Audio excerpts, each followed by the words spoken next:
kasus perundungan atau bullying semakin Digunakan mengkhawatirkan, untuk khususnya melakukan pada perundungan anak-anak Secara atau dan pribadi remaja. gitu ya, Korban stalking perundungan dan bisa sebagainya saja itu bisa mengalami. dikatakan sebagai cyberbullying menurut Undang-Undang ITE gitu. Oke.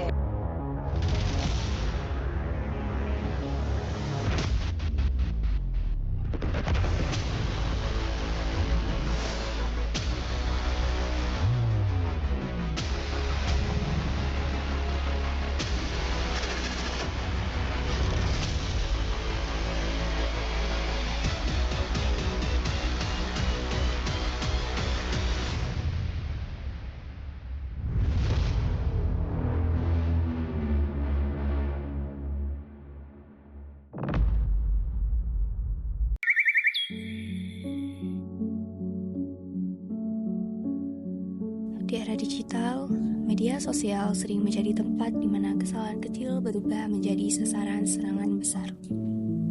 Salah satunya terjadi ketika seseorang menyalahgunakan Kartu Indonesia Pintar Kuliah atau KIPK untuk hal-hal yang tidak semestinya. Tindakan ini memancing kemarahan publik dan komentar pun bermunculan.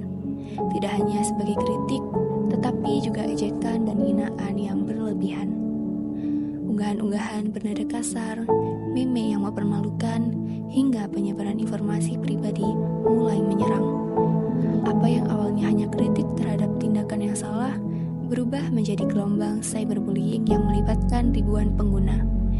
Dampaknya bukan hanya rasa malu, tetapi juga tekanan mental.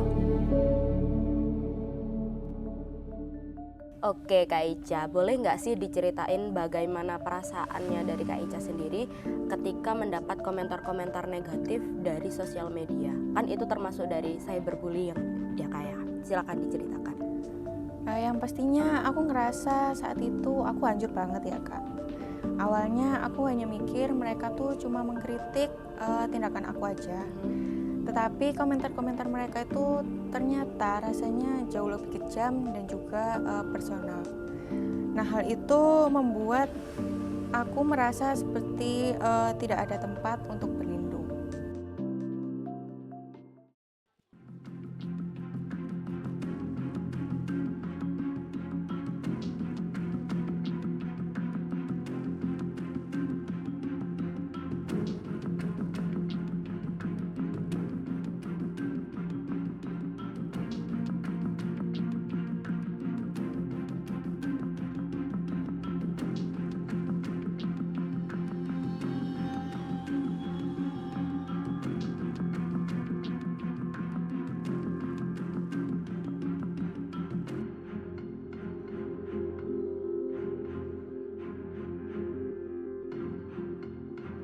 Nah, sejak kejadian itu pun hidup saya udah mulai berubah.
Dan yang paling menyakitkan itu adalah ketika orang-orang yang aku kenal dan juga dekat ikut bergabung untuk mengejudge aku.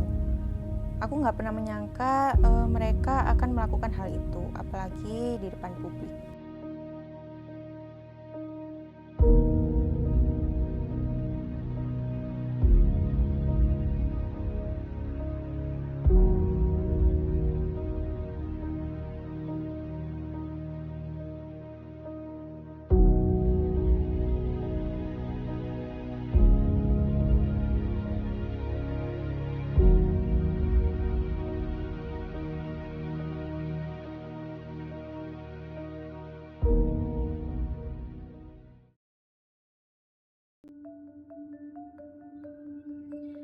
Oke Kak Ica, dari kejadian itu nih, gimana sih perasaan Kak Ica kalau misalkan apakah perasaan itu masih ada sampai saat ini nih yang bikin Kak Ica itu trauma? Terus gimana sih caranya Kak Ica supaya sembuh dari trauma itu? Apakah Kak Ica cuma diem diri atau mungkin lebih suka mengurung diri atau mungkin cara yang lainnya? Boleh diceritakan? Yang pastinya sampai sekarang saya tuh masih ngerasa depresi. Walaupun udah berusaha buat ngelupain hal itu, tetapi setiap kali buka media sosial atau bertemu dengan orang baru, saya masih merasa takut. Meskipun udah lama kejadian itu, tapi kayak hal itu tuh masih nempel di diri aku gitu. Jadi masih merasa trauma.